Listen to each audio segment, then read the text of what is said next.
Ladies here with another SOLIDWORKS tech tip. Today we are going to talk about a new feature in SOLIDWORKS 2018. It's called Tab and Slot feature and can be used to add tabs and slots to adjoining components. As you may know, a costly part of manufacturing is creating the fixtures that are used to hold the parts in position during fabrication. That's why many designers are now turning to self-fixturing design technique to reduce the assembly and setup costs in the manufacturing process.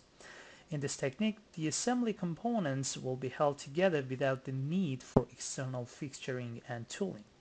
For example, in this multi-body part, we can assemble the whole table using tabs and slots that we added to the components and then weld them together without the need to any external fixture.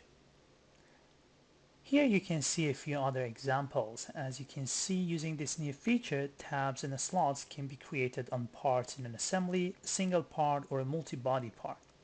These edges and faces that we use for this command must be planar or cylindrical, but they do not have to touch.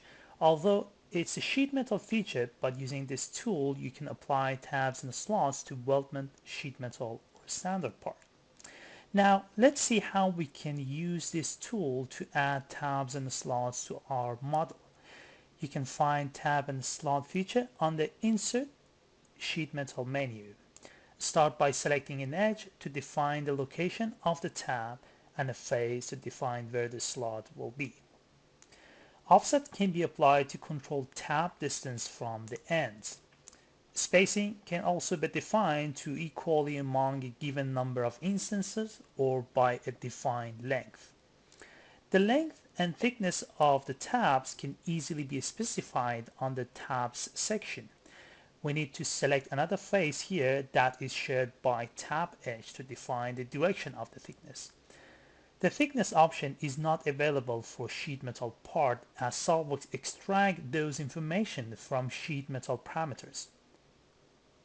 The height can be a blind value up to or offset from the selected surface. Corner treatments such as fillet and chamfers can be applied to the tabs and their size can be specified here.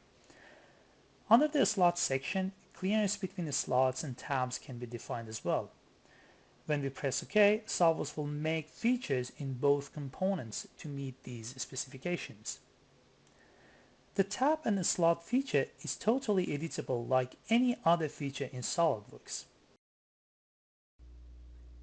The other option that we have here is to use New Group button to add multiple groups of tabs and slots between the same components in our model.